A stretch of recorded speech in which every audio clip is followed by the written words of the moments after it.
Hello guys, I am दीपक केसरी। आज मैं आपको डोमेन नेम सर्वर के बारे में बताऊंगा कि हम कैसे खुद का डोमेन नेम अपने लोकल डिवाइस पे सेट कर सकते हैं ऑन आईएएस। यूजुअली ये बिगिनर्स के लिए है। जब वो फर्स्ट टाइम विंडो को इंस्टॉल करते हैं तो ये फीचर्स पहले से ही प्री इंस्टॉल नहीं मिलता है, हमें इस फीचर्स को इनेबल करना पड़ता है और उनको बहुत ज़्यादा प्रॉब्लम आती है अपने एप्लीकेशन, खासकर ASP.NET वेब एप्लीकेशन को रन करने में प्रॉब्लम आती है। और वो यूजुअली वो लोकल आईएएस एक्सप्रेस पे चलाते हैं, जो कि कभी कभी ये बेटर सॉल्यूशन नहीं होता है। तो हम आज सेटअप करेंगे सबसे पहले कि आईएएस को अपने विंडो में कैसे कॉन्फ़िगर करते हैं। पहले ये मेरा बिल्कुल फॉर्मेटेड विंडो है, इसमें मैंने कुछ भी ऑन नहीं किया है। तो पहले हम चेक कर लेते हैं कि आईएएस हमारे सिस्टम में है कि नहीं। तो सर्च करने के बाद भी ये नहीं डिस्प्ले कर रहा है। तो अब हम इसे इनेबल करने के लिए हमें जाना होता है turn on window feature on end of. आप यहाँ पे सर्च भी कर सकते हैं अगर आपके सामने अगर डिस्प्ले नहीं कर रहा हो।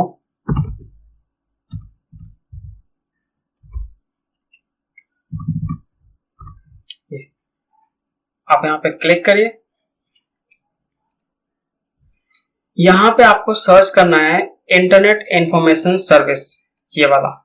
ये आप देख सकते हैं ये चेक नहीं है, तो हमें क्या करना है, इसको चेक कर देना है और यहाँ पे जितने भी बॉक्सेस हमें मिलेंगे सबको चेक कर देना है। जो भी है अंदर बिल्कुल इंटरनली जाके आपको सभी को चेक कर देना है, राइट। वर्ल्ड वाइड वेब के अंदर जाए, एप्लीकेशन .NET 4.8। अगर आपको 3.8 की कंपैटिबिलिटी चाहिए तो आप ये कर सकते हो। ये सारे फीचर्स आपके में इंस्टॉल हो जाएंगे। मेक श्योर कि आपका इंटरनेट कनेक्शन इनेबल हो। जब आप ये कर रहे हो तो आपके सिस्टम में इंटरनेट कनेक्शन इनेबल होने चाहिए। सारे फीचर्स को आप ऑन कर दीजिए। कभी कभी होता क्या है कि कुछ फीचर्स रह जाते हैं तो वो चलने में दिक्कत है। जैसे लॉगिंग, हमें लॉगिंग के लिए यूज होता है। जब भी हम अपने एप्लीकेशन को रन करते हैं तो कुछ एरर्स आती हैं तो लॉग हो जाता है। तो या इस तरीके से अगर आप डिसेबल रखेंगे तो आपको नहीं मिलेगा ये सारी चीजें।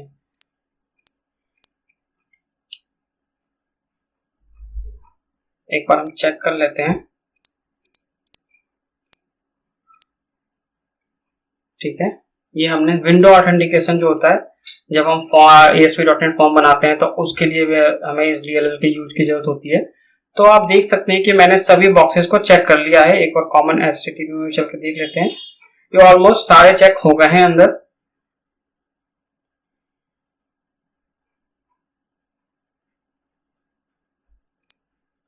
ठीक है, अब हम चलते हैं,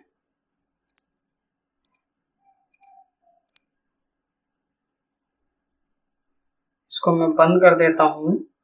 आप ओके करेंगे तो ये कुछ टाइम लेगा आपको इंस्टॉल होने के लिए। आप वेट कर सकते हैं इसका। मैंने ओके किया। ये कुछ सर्च करेगा ओवर द नेटवर्क और आप ये चूज करना है, let window update and download the file for you. Just click on it and wait till download happens.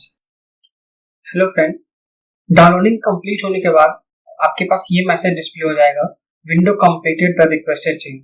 इसके बाद आपको अपने सिस्टम को रीस्टार्ट करना है सो दैट आपके जितने भी चेंजेस डाउनलोड हुए हैं वो अप्लाई हो सके। तो मैं अपने सिस्टम को रीस्टार्ट कर रहा हूं, उसके बाद फिर मिलते हैं। हेलो गाइस, मेरा सिस्टम रीस्टार्ट हो चुका है। अब हम लोग चेक कर लेते हैं कि हमारे सिस्टम में आईएएस इंस्टॉल हुआ है कि नहीं। जो हम पहले सर्च किया था स्टार्टिंग में, तो उस समय हमें आईएएस के बारे में कुछ इंफॉर्मेशन नहीं मिल रहा था। तो it's a good news guys, we have successfully installed the internet information service to our new laptop। अब यहां से आप वीडियो को स्किप मत करेगा। अगर आपने एक भी चीज स्किप किया तो यहां से टेक्निकल नॉलेज स्टार्ट होता है, तो कुछ भी गड़बड़ हो सकता है। तो आपका फिर जब भी आप एप्लीकेशन को मैप करेंगे तो कुछ ना कुछ प्रॉब्लम आ सकता है। तो इसे टेस्ट करने के लिए कि सक्सेसफुल इंस्टॉल हुआ है कि नहीं, हम ब्राउजर में एक बार चेक कर लेते हैं कि लोकल होस्ट हमारे में इंस्टॉल हुआ भी है या नहीं। तो ब्राउजर में सिंपली आपको टाइप करना है लोकल होस्ट। सिंपली आपको सिर्फ लोकल होस्ट टाइप करना है और कुछ नहीं टाइप करना है। आप हिट करोगे तो ये पेज आपको डिस्प्ले होना चाहिए, इंटरनेट इंफॉर्मेशन सर्विस। इसका मतलब सक्सेसफुली आपके सिस्टम में IIS वर्क कर रहा है। लेकिन हमारा टॉपिक क्या है, हमें क्या करना है कि अपना खुद का डोमेन बनाना है, ना कि हमें लोकल होस्ट पे हमें अपने एप्लीकेशन को रन करना है। तो चलो इस IIS के विंडो में चलते हैं और हम अपना खुद का एक डोमेन नेम बनाते हैं। सपोज करो मेरी कंपनी का नाम है, मान लो मैं ही एक कंपनी हूं जो कि मुझे दीपक www.deepak.com से मुझे कुछ बनाना है। तो ये एक डिफॉल्ट मिलता है जिसमें कि वो आप जो ओपन कर रहे थे बाय डिफॉल्ट ये लोकल होस्ट नाम से बना हुआ होता है, इस वजह से आपको ये मिल रहा था। आपको मैं इस सभी चीजों के बारे में बताऊंगा, एप्लीकेशन पूल क्या होता है, फिर हमें कैसे एक वेबसाइट को कैसे ऐड कर सकते हैं। चलो स्टार्ट करते हैं गाइज विदाउट टाइम वेस्टिंग। यहां पे आपको राइट क्लिक कर लेना है और add website, you have to add website. आपको वेबसाइट का नाम देना होगा, जो भी आप वेबसाइट का नाम देना चाहते हो। लेट्स से मेरी कंपनी है, मैंने अपने वेबसाइट का नाम दे दिया है एक, राइट। ये फिजिकल पाथ ये होता है, ये आपको सब डोमेन में भी काम आता है। अगर आपको एक सब डोमेन बनाना है तो ये फिजिकल पाथ एक वर्चुअल डायरेक्टरी होती है, जो मैं अभी आपको नेक्स्ट इसके फ्यू मिनट्स के बाद में आपको बताऊंगा कि कैसे हम सब डोमेन भी बना सकते हैं। अगर आपको सिर्फ उस URL पे अपने एप्लीकेशन को रन करना है तो आप फिजिकल पाथ वही देंगे जो आपकी एप्लीकेशन की डायरेक्टरी है। ये मैं बताता हूं अभी आपको। लेट्स से मुझे मान लीजिए मुझे बनानी है एक, मैं यहाँ पे वर्चुअल डायरेक्टरी में बना लेता हूँ इस एप्लीकेशन के अंदर। इस ड्राइव के अंदर मुझे एक new folder and I will say VD, this is my virtual directory. और अब मैं इस वर्चुअल डायरेक्टरी में एक फोल्डर बना लेता हूं जिसमें कि दीपक नाम से मैं इसे एक वर्चुअली डायरेक्टरी दे दूंगा। अगर मेरा कोई एप्लीकेशन मैप नहीं करना है तो मैं सब डायरेक्टरी बनाना चाहूंगा तो सब डायरेक्टरी बारे में बताऊंगा। फिलहाल मैं इसी को ओके कर देता हूं। ये मान लीजिए कि यहां मेरी एप्लीकेशन इंस्टॉल है। अब आप चाहते हैं कि आपके जो URL बनेगा, जैसे एग्जांपल इन्होंने दे दिया www.contoso.com, तो आप भी अपने होस्ट का नाम दे सकते हैं यहाँ पे। Let's say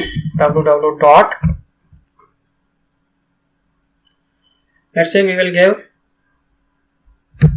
deepak.com, right, and I will say okay, and ये आपकी वेबसाइट बन चुकी है। ठीक, edit bindings, you have this,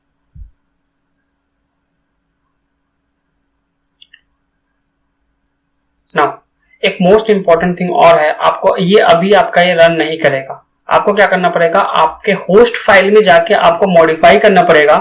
तो लेट्स से हम इसको कॉपी कर लेते हैं, edit binding and www.deepak.com, let's remember me, I think whatever, let's close it, and now we have to move to the host file। आपको host file कहां मिलेगा, आप अपने विंडो लोकल C में जाए, जहां पे आपका विंडो इंस्टॉल है। जरूरी नहीं लोकल C, जहां पे भी आपने विंडो इंस्टॉल किया आपको वहां जाना पड़ेगा। विंडोज फोल्डर में जाइएगा, विंडोज में आपको System32 फोल्डर ढूंढना है। System32 फोल्डर के अंदर आपको ढूंढना है ड्राइवर्स नाम का एक फोल्डर होगा। ड्राइवर्स नाम के फोल्डर में एक और फोल्डर है ETC, यहां आपको मिलेगा होस्ट फाइल। तो इसे आपको एडिट करना होगा रन एज एडमिन। ठीक है, हम उसको ओपन कर लेते हैं। यहां पे आप देखेंगे लोकल होस्ट बना हुआ, लेकिन जो हैश साइन आगे लिखा हुआ है ये कमेंटेड है। कोई बात नहीं, हम इसको कॉपी कर लेते हैं और एक और पेस्ट कर लेते हैं यहाँ पे, और एक और पेस्ट कर लेते हैं। तो फाइल हम लोकल होस्ट को भी यहाँ से इनेबल कर लेते हैं उस टाइम। ठीक है, ये आपका हो गया दिस, और ये हमने यहां से पेस्ट कर दिया। ठीक है,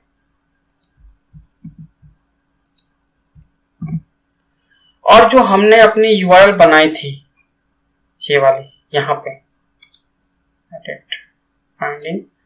सिंपली हमें क्या करना है, इस URL को यहां हमें पेस्ट कर देना है।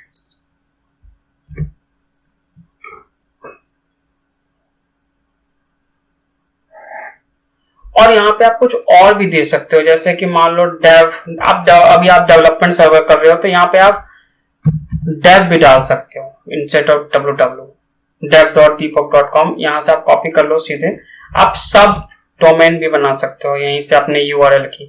आप यहाँ पे जाके आपको एडिट कीजिए और यहाँ पे आप सेम ऐसे भी दे सकते हो यार। ओके, अब हम क्लोज कर देते हैं इसे। और अपने अभी आपका होस्ट फाइल सेव नहीं होगा, तो आप सेव करोगे तो ये एडमिन परमिशन बोलेगा, तो आप इसको एडमिन मोड में ऑन कर लीजिएगा और इसको सेव। अब ये फाइल आपकी सेव हो गई है, ठीक है। अब आपके लिए मैंने क्या किया है कि एक एप्लीकेशन मैंने पहले से ही बना के रखा है जो ASP.NET का एक सिंपल सा एप्लीकेशन है जो लॉगिन पेज डिस्प्ले करता है। वो मैं आपको एप्लीकेशन यहां दिखाता हूं। एप्लीकेशन UI डेवलपमेंट, ये मेरी ASP.NET की वेब एप्लीकेशन है। मैं आपको इसके साथ मैप करके दिखाता हूं कि कैसे आप इसमें अपने डोमेन के साथ मैप कर सकते हैं। तो let's say add application directory.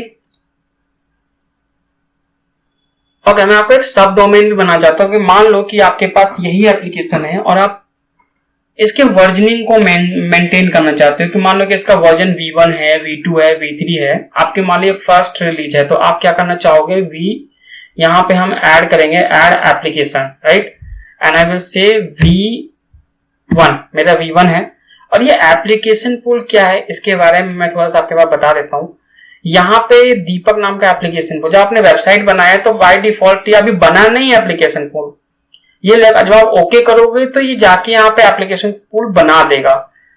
तो अगर आप अपना खुद से भी बनाना चाहते हैं तो वो भी मैं बताऊंगा कैसे इसमें मैप कर सकते हैं। फिलहाल हम बाय डिफॉल्ट ही इसने ले लिया, कोई दिक्कत नहीं है। नहीं लेता तो आप यहाँ से सेलेक्ट करके यहाँ से जो भी आप पूल बनाओगे, जहां यहाँ राइट, यहाँ मैं बताऊंगा कैसे पूल बनाते हैं, तो आपको मिल जाएगा और आपको वहां से सेलेक्ट कर लेना है। तो मैं आपको पाथ देता हूँ जहां मेरी एप्लीकेशन है, आपको ये पाथ मैंने आपको बताया था, जब आपको एप्लीकेशन मैप करना है तो आपको एप्लीकेशन पाथ देना है और आपको वो पाथ लेना है जहां आपके एप्लीकेशन का मेन web.config फाइल है। ये नहीं कि आप कोई भी फोल्डर ले लीजिएगा और आप बोलेगा स्लैश करके वहां तक पहुंचेगा, नहीं, क्योंकि web.config फाइल बहुत इंपॉर्टेंट रोल प्ले करता है आपके एप्लीकेशन को रन करने में। वो कभी और बात करेंगे किसी और वीडियो में, नहीं तो ये वीडियो काफी ज्यादा लंबा हो जाएगा, ठीक है। मैं इस एप्लीकेशन को मैप कर देता हूं। ओके, ये हमारी एप्लीकेशन है, ये मैप हो गई। अब हम इसको टेस्ट करने के लिए लेट्स से हमारे पास लॉगिन पेज है, यहाँ पे ये एक लॉगिन फोल्डर के अंदर एक लॉगिन पेज बना हुआ है। तो मैं क्या करता हूं, जरा एक बार इसको रन कर लेता हूं। ये यहाँ पे आ गया और मैं यहाँ से /login, क्योंकि मेरा लॉगिन पेज लॉगिन फोल्डर के अंदर है तो ऐसे भी ऑब्वियसली बात इसे नहीं मिलने वाला है, तो आप अपना लॉगिन पेज बाहर रख लीजिएगा और डायरेक्टली इसे उस लॉगिन पेज मिल जाएगा। तो आप इसे एंटर करोगे तो ये पेज आपको मिल जाएगा, या फिलहाल ऐसे ही बताएगा कि नॉट फाउंड, इस तरीके का बताएगा। तो ये आपका लोकल होस्ट पे आपने अपने एप्लीकेशन को होस्ट कर लिया है। ये रही आपकी एप्लीकेशन, जो कि पहले बिगिनर्स क्या करते हैं, वो जस्ट डायरेक्टली विजुअल स्टूडियो में खोलते हैं और वो लोकल एक्सप्रेस पे चलाते हैं, जो कि वहां पे आप कभी कभी डिबगिंग मुश्किल हो जाता है। मैं नेक्स्ट वीडियो में बताऊंगा कि कैसे हम विदाउट रन करके अपने ऐप पूल से ही डिबग कैसे कर सकते हैं। उसे अटैच करना होता है हमारे विजुअल स्टूडियो में और हम रन भी नहीं करना होता, अपने आप ही हम उसको, जब मल्टीपल एप्लीकेशन होते हैं तब ये हमारा काम आता है, क्योंकि एक बार में एक प्रोसेस हमारा अटैच हो जाता है, जिस वजह से हम नहीं कर पाते। तो ये आपका एप्लीकेशन है, ये मैंने सिंपल आपके लिए एक लॉगिन पेज बनाया था। तो जो इस एप्लीकेशन से इस डोमेन से मैंने इसको मैप कर दिया है। मैपिंग का मतलब होता है कि हमने जो वेबसाइट बनाया है उसके थ्रू जो भी एप्लीकेशन रूट यूआरएल होता है एप्लीकेशन का, वो मैप हो चुका है। अब मैंने आपको बताया था कि थोड़ी देर में मैं आपको एप्लीकेशन पूल के बारे में बताऊंगा। ये एप्लीकेशन पूल क्या होता है, एक्चुअली एक प्रोसेस होता है। हमारे पास एक सिस्टम में बहुत सारे ऐप पूल हम बना सकते हैं, लेकिन एक ऐप पूल में ही बहुत मल्टीपल एप्लीकेशन को हम अटैच भी कर सकते हैं। तो अगर एक चीज और मैं आपको बता दूं, अगर आपका ये ऐप पूल क्रैश होता है और उसके साथ जितने भी एप्लीकेशन मैप होंगे वो सारे एप्लीकेशन क्रैश हो जाएंगे। इसका मतलब ये नहीं कि आपको जितनी बार एप्लीकेशन बनाना है आप सबके लिए अलग अलग ऐप पूल बनाओगे, जनरली ये कभी क्रैश होता नहीं है। और लेकिन बाई चांस आपके पास सिक्योरिटी रिलेटेड कुछ ऐसे एप्लीकेशन है जो कि एक क्रैश होने पे कुछ ज्यादा ही आपके बिजनेस को नुकसान कर सकता है, तो आप अपना ऐप को दूसरा बनाइएगा जिसकी वजह से आपके दूसरे एप्लीकेशन चलते रहेंगे। भले ही आपका एक एप्लीकेशन क्रैश हो गया, बाय चांस मेमोरी थोड़ी सी लो हो गई हो या फिर डिस्क थोड़े से स्पेस, किसी भी वजह से आपके एप्लीकेशन बंद हो सकते हैं, ये कोई रीजन नहीं है। तो इस वजह से तो बेसिकली रिकमेंडेड ये होता है कि आप एक ही ऐप को बनाओ और उस पर सेम सिमिलर अगर आर्किटेक्चर है तो आप उसी ऐप पुल को बहुत सारे एप्लीकेशन में मैप करो। जनरली ये क्रैश नहीं होता अगर आपके अच्छे रिसोर्सेस है तो नहीं होता। तो चलो मैं आपको एक ऐप पुल ऐड करके दिखाता हूं। लेट्स से मैं कुछ नाम दे देता हूं, टेस्ट नाम का मैं ऐप पुल डाल देता हूं। ओके, ये ऐप पुल है, अभी इसके पास 0 एप्लीकेशन मैप है और ये दीपक है, इसके साथ मेरे पास एप्लीकेशन मैप हो गया, राइट। तो अब मैं आपको बताता हूं, मान लीजिए कि आपको V1 नहीं चाहिए, मैंने आपको बताया कि आपको सब डायरेक्टरी नहीं चाहिए, तो आप क्या कर सकते हो, इसके साथ डायरेक्टली आप अपने application, let me manage this advance setting, जो ये पाथ मैंने दिया था वर्चुअल डायरेक्टरी का, वर्चुअल डायरेक्टरी का कॉन्सेप्ट क्या होता है कि हमें सब डोमेन बनाने में काम आता है। एक डोमेन तो हमने बना दिया dev.deepak.com, लेकिन हमें कुछ सब डोमेन की भी जरूरत होती है वो वर्जनिंग मेंटेन करने के लिए। तो अगर आप चाहते हो कि सिर्फ नहीं, हम जब अपने एप्लीकेशन को रन करें dev.deepak.com को ओपन करें तो डायरेक्टली मेरी एप्लीकेशन ओपन, क्योंकि अगर आप ओपन करेंगे तो उसे कोई फाइल नहीं मिलेगा। अगर आप इसको डायरेक्टली ओपन करेंगे तो आपका एप्लीकेशन नहीं ओपन होगा। ये सिंपली बताएगा कि web server is not configure, that's it, ये ऐसा आपको डिस्प्ले करेगा। इसलिए मैं कह रहा हूं कि अगर आपको इसमें रन करना है तो आप इस एप्लीकेशन को मैप करिए। मैं आपको बताता हूं कैसे मैप कर सकते हैं डायरेक्टली हम इसके साथ। ये आपका ऐप फोल्डर में ये मेरा एप्लीकेशन है। कोई बात नहीं, आप एक एप्लीकेशन को बहुत सारे अपना रूट डायरेक्टरी से मैप कर सकते हैं। कोई जब वो रूट डायरेक्टरी हिट होता है तो उसी के कॉरेस्पॉन्डिंग जो मैपिंग होती है उसी एप्लीकेशन को लेता है। इसलिए मैंने एक ही एप्लीकेशन बनाया और बहुत सारे से आपको मैप करके दिखा रहा हूं। ये मैंने एप्लीकेशन मैप कर दिया अपने डोमेन नेम से। अब मैं डायरेक्टली अभी भी ओपन नहीं होगा क्योंकि मेरा जो लॉगिन पेज है वो लॉगिन फोल्डर के अंदर है। तो मुझे लॉगिन फोल्डर /login.aspx, अब मैं इसको हिट करूंगा तो ये ओपन हो जाएगा क्योंकि ये अब डायरेक्टली मेरे डोमेन नेम से ही एप्लीकेशन मैप हो चुका है। हमने कोई वर्चुअल डायरेक्टरी नहीं दिया है। लेट्स वेट, क्योंकि अभी हमने एक नया पुल बनाया है। यू कैन सी हमारी एप्लीकेशन अब सीधे हमारे डोमेन नेम से स्टार्ट हो रही है। तो ये थोड़ा सा प्रोफेशनल भी लगता है कि हम थोड़े से अपना खुद का डोमेन नेम बना के अपने डेवलपमेंट करें। लोकल होस्ट एक्सेस से बहुत सारी प्रॉब्लम आती है जब एक्चुअल सर्वर पे उसको पब्लिश करने जाते हैं ना, तो कुछ सेटिंग्स मिस हो जाती है, क्योंकि लोकल एक्सप्रेस क्या करता है, वो आपको सेटिंग्स प्रोवाइड कर देता है, तो आपको पता ही लग पाता कि आपने अपने एप्लीकेशन में क्या मिस किया है। तो यही एक एडवांटेज होता है, बाकी कोई डिफरेंस नहीं है, वो भी मस्त काम करता है, उसमें भी डेवलपमेंट बढ़िया होता है। बस यही होता है कि जब आप पब्लिश करने चाहते हो एक्चुअल वेबसाइट पे, तब वो दिक्कत करना शुरू कर जाता है। तो यही चाहते हैं कि अपने लोकल पे भी आप अपने डोमेन नेम बनाओ और वहां से आप अपने डेवलपमेंट को स्टार्ट करो, जिससे कि कोई आगे फ्यूचर में दिक्कत नहीं होगा। अगर वीडियो अच्छा लगे हो तो लाइक करना, सब्सक्राइब करना और इसको शेयर भी कर देना। Thank you guys, good luck.